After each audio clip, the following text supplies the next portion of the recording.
बच्चों, आज हम बाजार दर्शन में मुख्य बिंदुओं की चर्चा करेंगे जिसके लेखक हैं जैनेंद्र कुमार। सबसे पहला है, हम चर्चा करेंगे परचेजिंग पावर के बारे में। परचेजिंग पावर का अर्थ है पैसे की वह पावर जिसमें आप कभी भी महंगी से महंगी वस्तुएं खरीद सकते हैं। इसमें लेखक ने दो प्रकार के ग्राहकों की बात कही है।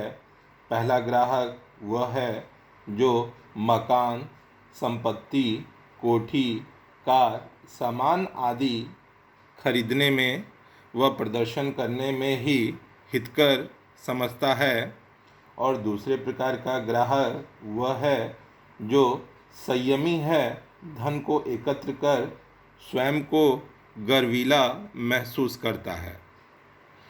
यहाँ दूसरा प्रश्न है, मॉल की संस्कृति और सामान्य बाजार एवं हाट की संस्कृति में क्या अंतर है। तो आइए हम मॉल की संस्कृति के बारे में जानें। यहाँ एक ही छत के नीचे विभिन्न तरह के सामान मिलते हैं तथा चकाचौंध व लूट चरम सीमा पर होती है। यहाँ ग्राहक उच्च तथा उच्च मध्य वर्ग से संबंधित होता है। वे महंगी वस्तु खरीदने को तैयार हो जाते हैं। यहाँ बाजारूपन भी पूरे उफान पर होता है। परचेजिंग पावर मॉल संस्कृति में नज़र आती है क्योंकि यहाँ अनावश्यक सामान अधिक खरीदे जाते हैं। वहीं दूसरी तरफ यदि हम सामान्य बाजार की चर्चा करें तो यहाँ मनुष्य की ज़रूरत का सामान इस बाज़ार में अधिक होता है। यहाँ शोषण कम होता है। यहाँ ग्राहक व दुकानदार में सद्भाव होता है। यहाँ ग्राहक मध्य वर्ग का होता है। हॉट संस्कृति की चर्चा करें। हॉट संस्कृति में निम्न वर्ग एवं ग्रामीण परिवेश का ग्राहक बाजार में होता है। इसमें दिखावा नहीं होता। मोल भाव भी नाम मात्र का ही इस बाजार में होता है। नेक्स्ट, बाजार का मूक आमंत्रण। बाजार जब पूरी तरीके से सजा धजा होता है तो वह ग्राहकों को अपने आकर्षण से अपनी ओर खींचता है। इस आमंत्रण में व्यक्ति को लगता है कि उसके पास जो वस्तुएं हैं वे उसकी आवश्यकता के अनुसार कम हैं, अतः वह और वस्तुएं खरीदने का विचार करने लगता है।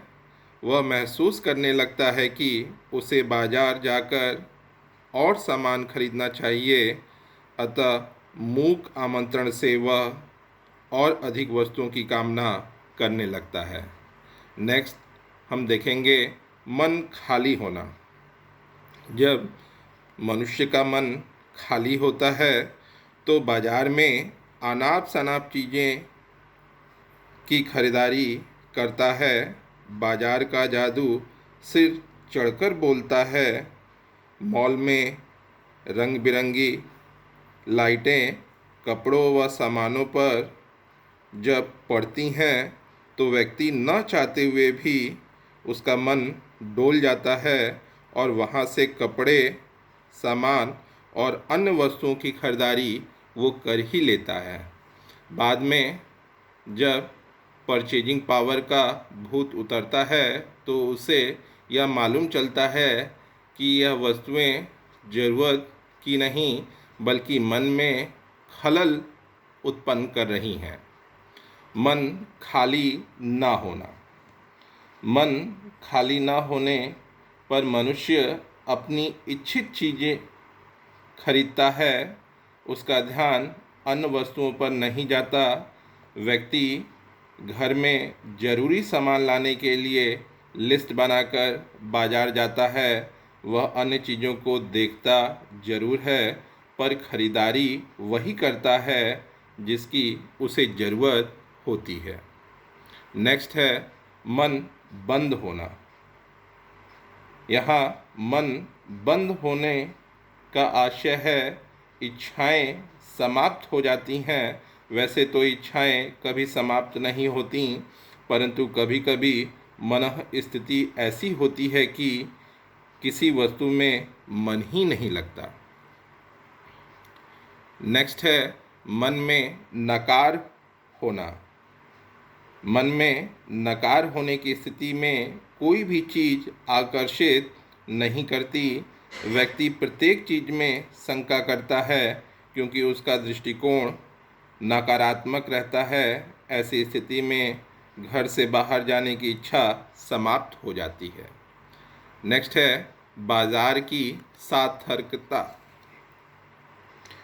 लेखक के विचार से वे ही व्यक्ति बाजार को सार्थकता प्रदान करते हैं जो अपनी आवश्यकताओं को ठीक ठीक समझकर बाजार का उपयोग करते हैं। यदि हम बाजार की चमक दमक में फंसकर रह गए तो वह असंतोष, लालच, ईर्ष्या बढ़ा देती है। बाजार की सार्थकता भगत जी जैसे लोगों से ही है जिन्हें अपनी आवश्यकताओं का पूर्ण ज्ञान होता है। वह किस प्रकार से पंसारी की दुकान पर जाते हैं, बाज़ार की चकाचौंध को भी वह नज़रअंदाज नहीं करते। सभी चीज़ों को वो देखते हुए जाते हैं, किंतु पंसारी की दुकान पर काला नमक और जीरा ही खरीदते हैं और बाज़ार सजा रहे तो सजा रहे, उन्हें कोई भी फ़र्क पड़ने वाला नहीं। फिर वो वापस बाज़ार की ओर रुख नहीं करते। आगे के क्रम में बाज़ार में बाजारूपन। बाजारूपन से तात्पर्य है कपट को बढ़ावा देना। इसके बढ़ने से परस्पर सद्भावना में कमी आ जाती है। इससे मनुष्य आपस में भाई भाई, मित्र या पड़ोसी नहीं रह जाते। वे आपस में केवल ग्राहक और विक्रेता की तरह व्यवहार करते हैं। इसमें एक की हानि में दूसरे का लाभ दिखाई देता है। बाजारूपन में शोषण अधिक और आवश्यकताओं का आदान प्रदान कम होता है। ऐसे बाजार में कपटी सफल होता है और निष्कपटी शिकार हो जाता है। क्रय शक्ति से संपन्न खाली मन वाले व्यक्ति बाजारूपन को बढ़ाते हैं। इस प्रवृत्ति से बाजार को सच्चा लाभ नहीं मिलता। धन्यवाद।